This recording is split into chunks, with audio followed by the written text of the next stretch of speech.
नमस्कार, आप देख रहे हैं लाख टके की बात। मैं हूं अनुराग दीक्षित और लाख टके की बात में सबसे पहले बात ट्विटर की। जी हां, गाजियाबाद वीडियो वायरल के मामले में ट्विटर की मुश्किलें बढ़ती जा रही हैं। साथ ही साथ इस वीडियो को वायरल करके सांप्रदायिक रंग देने की कोशिश करने वालों के पीछे भी पुलिस लग चुकी है।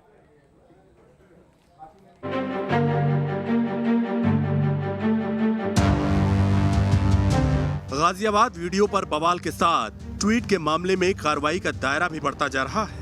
इसकी आंच दूर तक महसूस की जा रही है।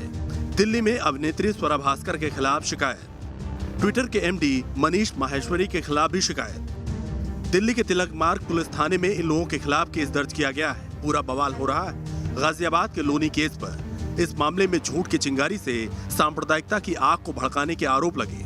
दुष्प्रचार का आरोप समाजवादी पार्टी के नेता उम्मेद पहलवान पर लगा है। अब जब कानून का शिकंजा कस रहा है तो पहलवान के पसीने छूट रहे हैं। मैं कसम खाता हूँ कि जितनी बात चचा ने मुझे बताई मैंने इतनी बोली। और ये जो लोग आज मुझे जेल भेजने की बात कर रहे हैं, फर्जी मुकदमा लगाने की बात कर रहे हैं, इसलिए कि एक 72 साल के बुजुर्ग की मार पिटाई की गई, उनकी सुन्नत काट दी गई। मैंने उनकी मदद करने का काम किया। मेरी पूरी फेसबुक लाइक में मैंने ये कहा है कि मैं 4 से 5 इन हिंदू लड़कों से नफरत करता हूँ। अगर ये मेरे सामने आ जाएं तो मैं इनको सबक सिखाऊंगा। जांच में यही बात सामने आ रही है कि हकीकत कुछ और है, लेकिन इसे कुछ और रंग देने की कोशिश की गई। सबसे पहले पीड़ित बुजुर्ग अब्दुल समद और उसके एक सहयोगी के बयान को सुनवाते हैं। जय श्री राम कितनी बार तो बोल दिया मार लगाते रहे और वो बोले कि हमने बहुत आदमी मार दिया। अच्छा, ताबीज को लेकर के कोई बात हुई थी? ताबीज का कोई चक्कर नहीं है। आप ताबीज का कोई काम करते हैं? अभी जी उसको अभी एक साइड ही खड़े कर दो ना, बुला लो। ये सारी बातें बेबुनियादी हैं, बेबुनियादी। इन पर कोई जो कलम है, जो हमारे ऊपर इल्जाम लगाया जा रहा है कि इसको डिवाइड किया जा रहा है, सारी बातों को लेके कि ताबीज का काम करते हैं, ये वो करते हैं। हम सैफी बिरादरन से बिलोंग करते हैं और हमारा काम पुश्तैनी काम लोहार बड़ी का है। आज भी हमारे घर में वही काम होता है। ये सारी बात बेबुनियादी हैं। हम सरकार से, माननीय योगी आदित्यनाथ से अपील करते हैं कि हमारे लिए इंसाफ किया जाए। पूरा विवाद ताबीज को लेकर है। जांच अधिकारियों की तरफ से यही बात कही जा रही है। कैमरे पर पूरी घटना को ताबीज से जोड़ने पर सवाल उठाए जा रहे हैं, लेकिन मारपीट से पहले बुजुर्ग का एक वीडियो भी सामने आया है जिसमें ताबीज से किसी को वश में करने की बात कर रहे हैं। जो दोबारा आया था तू करने, किसने कराया था? इंतजार ने, इंतजार ने कह के भेजा हो? कह के भेजा के ये मेरे बस में कर दो। हाँ, मेरे घर के ने जो तबीज वो सब दे के गए हो? अच्छा, हाँ बस जी, ये सब इंतजार के कहने से गए? इंतजार के कहने से। ये झूठ तो फोन बोल के गया ना, तू ये कर दो वो कर दो, मतलब भूत थारे के पर झूठ रहे थे नहीं है? हाँ, हैं? हाँ। इंतजार ने क्या भेजा था? इंतजार ने कहा कि ये सारे मेरे फेवर में आ जाने चाहिए। हैं? हाँ, इनसे मेरा काम है। हैं? इनसे मेरा काम है। इनसे मेरा काम है। हाँ। ये क्या भेजा इंतजार ने? ताबीज के जरिए वश में करने की बात एक चश्मदीद के बयान से भी साफ हो रही है। इस पूरे मामले का हिंदू मुसलमान से कोई कनेक्शन नहीं है, ये बात भी साफ हो चुकी है। 3-4 लड़के आए तो फिर इंतजार भाई के पास फ़ोन करा परवेश ने।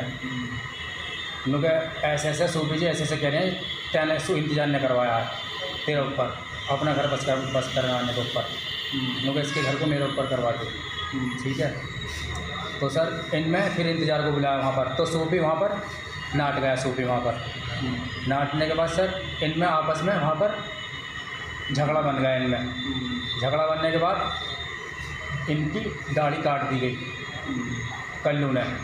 गाजियाबाद मामले में झूठ तंत्र को बेनकाब करने में यूपी पुलिस जुटी हुई है। गिरफ्तारियां हुई हैं, दोषियों के खिलाफ सख्त कार्रवाई की तैयारी की जा रही है। जो प्रकरण है वो आपसी विवाद का है। एक ताबीज़ बनाने वाले और ताबीज़ खरीदने वाले के बीच का विवाद था, और जो ताबीज़ बेचने वाले के साथ जिसने मारपीट की उसमें सभी वर्ग के लोग थे, सभी संप्रदाय के लोग थे, और उन पे कानूनी कार्रवाई भी की गई। इसके बावजूद भी ये तथ्य प्रकाश में आए कि कुछ उसमें आवाज़ भी सुपर इम्पोज कर दिया गया और जानबूझ के यहाँ का सांप्रदायिक, उस एरिया का सांप्रदायिक सौहार्द बिगाड़ने की कोशिश की गई। झूठ का जाल बुनने के लिए ट्विटर का इस्तेमाल किया गया। सोशल मीडिया के सहारे माहौल को बिगाड़ने की कोशिश की गई। कटघरे में ट्विटर है, कानून मंत्री ने फिर ट्विटर को चताया है।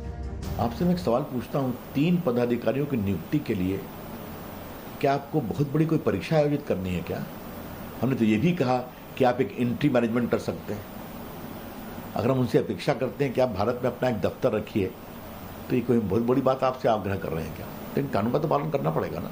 व्यापार करिए, खूब मुनाफे कमाइए, हमारी सरकार की आलोचना करिए, जो आपके यूजर हैं सवाल पूछें, उसका स्वागत है, लेकिन भारत का संविधान और भारत का कानून पालन। सख्त कार्रवाई के जरिए सरकार उन लोगों को संदेश देने की कोशिश कर रही है जो सोशल मीडिया प्लेटफॉर्म का इस्तेमाल नफरत फैलाने के लिए करते हैं। साथ ही ट्विटर के लिए भी पैगाम है, अभिव्यक्ति की आजादी का मतलब किसी देश के कानून का उल्लंघन नहीं है। गाजियाबाद से हिमांशु शर्मा के साथ अनिल यादव, न्यूज नेशन, लखनऊ।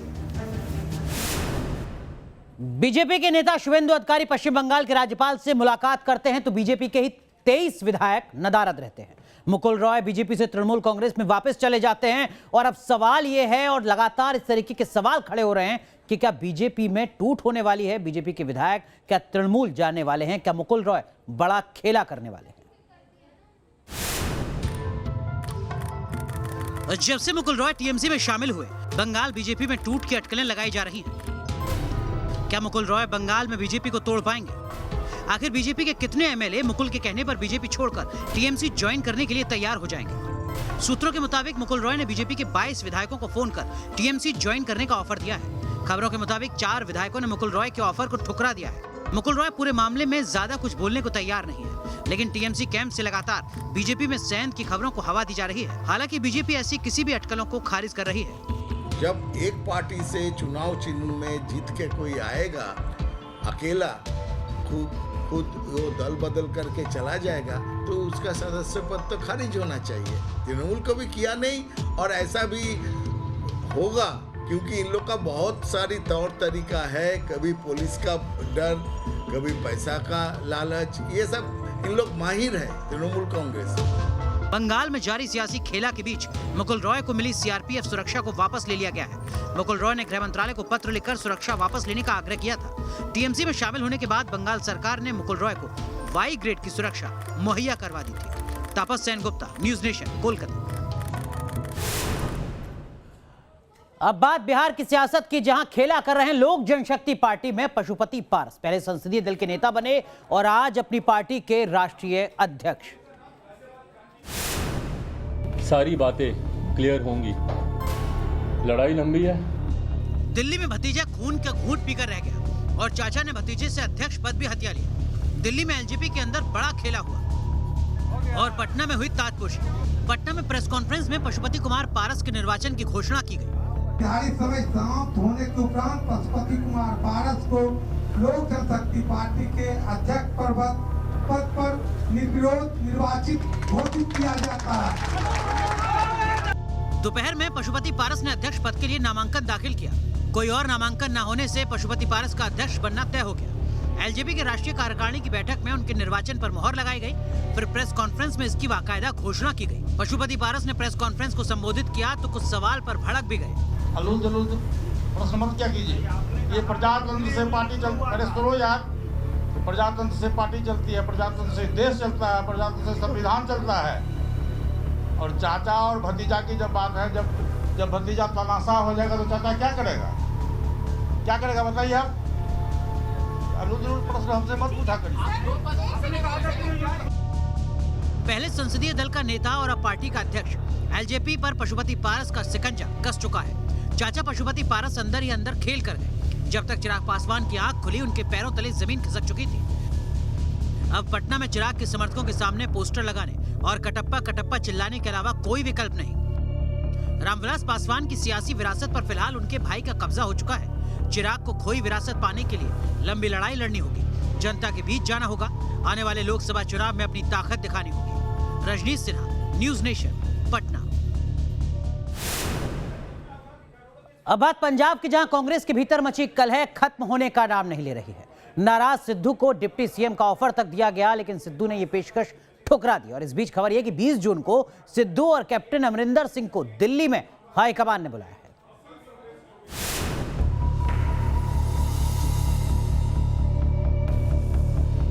पंजाब में कांग्रेस के भीतर कलह मची है तो पोस्टर वॉर के जरिए वार पलटवार का खेल जारी है। नवजोत सिंह सिद्धू के समर्थन में ये पोस्टर अमृतसर की सड़कों पर लगाए गए। इस पोस्टर में लिखा है, सारा पंजाब सिद्धू के साथ है। ਕਿ 2022 ਦੇ ਵਿੱਚ ਸਿੱਧੂ ਸਾਹਿਬ ਪੰਜਾਬ ਦੇ ਮੁੱਖ ਮੰਤਰੀ ਹੋਣੇ ਚਾਹੀਦੇ ਹਨ। ਮੇਰੇ ਕਹਿਣ ਤੋਂ ਭਾਵ ਇਹੋ ਹੀ ਆ ਕਿ ਮਤਲਬ ਲੋਕੀ ਵੱਧ ਚੜ ਕੇ ਸਿੱਧੂ ਸਾਹਿਬ ਦੀ ਸਪੋਰਟ ਕਰ ਰਹੇ ਨੇ। ਸਿੱਧੂ ਸਾਹਿਬ ਵਰਗਾ ਬੇਦਾਗ ਇਮਾਨਦਾਰ ਸੂਝਵਾਨ ਲੀਡਰ ਜਿਹੜੇ ਨੇ ਲੋਕ ਚਾਹੁੰਦੇ ਨੇ ਉਹਨਾਂ ਨੂੰ। इस पोस्टर पॉलिटिक्स की वजह है पंजाब में सिद्धू और कैप्टन अमरिंदर सिंह के बीच जारी सियासी तनातनी। सिद्धू ने पंजाब में कैप्टन के खिलाफ मोर्चा खोल रखा है। इस विवाद को सुलझाने की कोशिश में पार्टी हाईकमान लगा है। हाईकमान ने सिद्धू को पंजाब में डिप्टी सीएम का ऑफर भी दिया, लेकिन सिद्धू अमरिंदर की कप्तानी में सियासी बैटिंग करने को तैयार नहीं। ऐसे में पार्टी आलाकमान ने सिद्धू और कैप्टन अमरिंदर को 20 जून को दिल्ली बुलाया है। साथ ही पंजाब कांग्रेस के कई बड़े नेताओं को भी दिल्ली बुलाया गया है, ताकि अगले साल होने वाले विधानसभा चुनाव से पहले पार्टी के भीतर मची खींचतान को खत्म किया जा सके। Team news nation. अब बात राजस्थान में मचे कांग्रेस के भीतर के सियासी घमासान की। लगातार आलाकमान की तरफ से खबरें आ रही हैं सूत्रों के मुताबिक कि इस पूरे विवाद को सुलझाने की कोशिश की जा रही है। वहीं खबर यह भी कि दबाव की राजनीति हो रही है जयपुर में।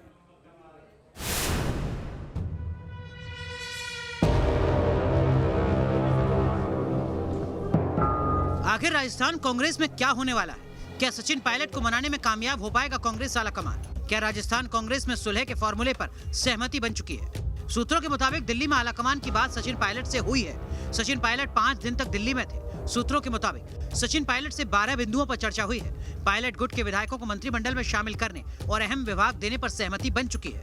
अशोक गहलोत से चर्चा के बाद मंत्रिमंडल विस्तार होगा। सचिन पायलट की मांगों को तवज्जो देने की खबरें तो आ रही हैं, लेकिन राजस्थान कांग्रेस में सियासी तल्खी बरकरार है। राजस्थान कांग्रेस में पायलट गुट की प्रेशर पॉलिटिक्स।